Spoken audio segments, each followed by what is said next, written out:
বিলাসীপাৰা সমজিল্লাৰ অন্তৰ্গত সন্তোষপুৰ চৰুৱা বাখৰা দুধনাথ চিৰাকুটা প্ৰথম খণ্ড গাঁৱত চৰকাৰে উচ্ছেদৰ বাবে চলাইছে যুঁজা। ধুবুৰী জিলাৰ উপায়ুক্তৰ নিৰ্দেশ মৰ্মে চাপৰ ৰাজচক্ৰৰ অন্তৰ্গত সন্তোষপুৰ চৰুৱা বাখৰা দুধনাথ গাঁৱত প্ৰায় ৩,০০০ পৰা ৪,০০০ বিঘা মাটি উচ্ছেদ কৰিব বুলি জানিব পৰা গৈছে। ইতিমধ্যে চিৰাকুটা প্ৰথম খণ্ড আৰু সন্তোষপুৰ গাঁৱত সীমা নিৰ্ধাৰিত কৰিছে। এনেধৰণৰ সীমা নিৰ্ধাৰিত কৰাক লৈ ৰাইজ আতংকিত হৈ পৰিছে। ৰাইজৰ হৈ তিলাপাৰা গাঁও পঞ্চায়তৰ প্ৰাক্তন কাউন্সিলৰ ইউনুছ আলী শ্বেখে বিৰোধী দলৰ বিধায়ক সাংসদ বিভিন্ন দল সংগঠন আদি উক্ত ঠাইত আহি ৰাইজৰ খা খবৰ লোৱাৰ বাবে সংবাদ মাধ্যমৰ যোগেদি কাটৰ আহ্বান জনায়। বিলাসীপাৰাৰ পৰা সুৰুজ্জামানৰ ৰিপৰ্ট, JNKD নিউজ। আজি বিজেপি গভৰ্ণমেণ্টে মাটি উচ্ছেদ কৰি মাটিত সিহঁতে বিভিন্ন ধৰণৰ কোম্পানীক হস্তান্তৰ কৰাৰ কাৰণে যোজা চলাইছে। আৰু এই ক্ষেত্ৰত আমাৰ বিলাসীপাৰা তথা ধুবুৰী লোকসভা সমষ্টিত মানে বিধায়ক সাংসদ বিৰোধীৰ যিখিনি আছে সেই বিধায়ক সাংসদসকলে আমাৰ এই জনসাধাৰণৰ এনেকুৱা যে এটা পৰিৱেশ হৈছে, আজি মৃত্যু মানে হ'ব, মানুহখিনি মৰিব, সিহঁতৰ কোনো মানে পাৰ্মানেণ্ট কোনো মানে মাটি সম্পত্তি নাই, এই মানুহখিনি ক'ত যাব? 100 বছৰৰ পৰা 80 বছৰৰ পৰা সিহঁতে বসবাস কৰি আছে এই অঞ্চলত। আৰু সেই মাটিখিনি আজি মানে উচ্ছেদৰ নামত মানুহখিনিক উচ্ছেদ কৰি সেই মাটিখিনি মানে কোম্পানীক হস্তান্তৰ কৰাৰ কাৰণে গভৰ্ণমেণ্টে চেষ্টা কৰি আছে। আৰু এই অৱস্থাত আমাৰ ৰাজ্যৰ সন্মুখত জনসাধাৰণৰ সন্মুখত আহি আমাৰ বিধায়ক MP সকলে থাকিব লাগিছিল। কিয় আজি আমাৰ এই সন্তোষপুৰ চৰুৱা বাখৰা তিলাপাৰা তথা দুধনাথ মানুহৰ ওচৰত আহি থিয় নহয় বিধায়ক MP সকলে? আমি ভোট দিছোঁ, কিহৰ কাৰণে ভোট দিছোঁ? আমি আমাৰ ৰাইজৰ দুখ, আমাৰ ৰাইজৰ যন্ত্ৰণা, বিপদ আপদত আমি যদি প্ৰতিনিধিক আমি ওচৰত নাপাওঁ, জনসাধাৰণে নাপায়, আমি কি কৰিম এতিয়া?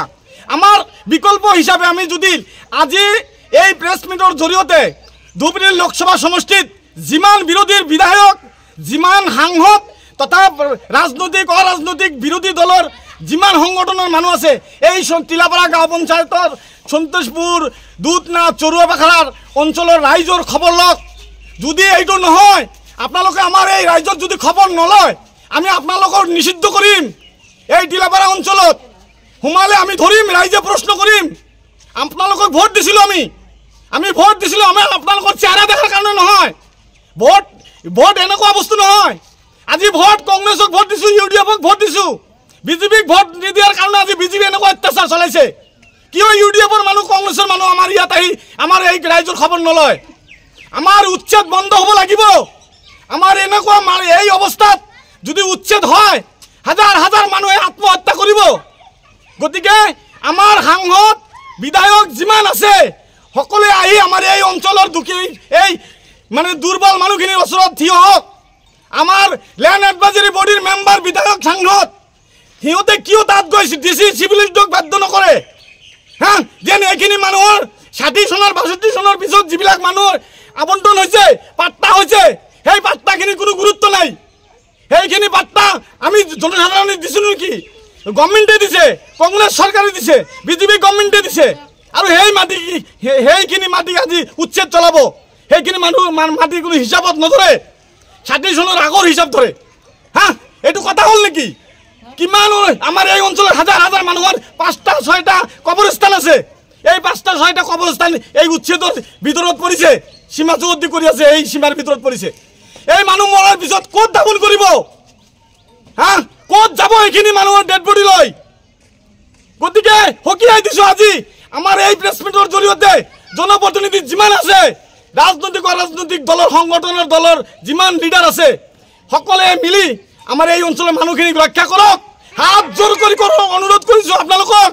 MLA বিধায়ক MP যিমান আছে, ৰাজনৈতিক দল অৰাজনৈতিক দল সংগঠনৰ মানুহ যিমান আছে, আপোনালোকক অনুৰোধ কৰিছোঁ, আমাক বচাওক। এই তিলাপাৰা পঞ্চায়তৰ সন্তোষপুৰ দুধনাথ চৰুৱা বাখৰা মানুহক বচাওক। আমি আসলে বাধ্য হৈছোঁ আজি।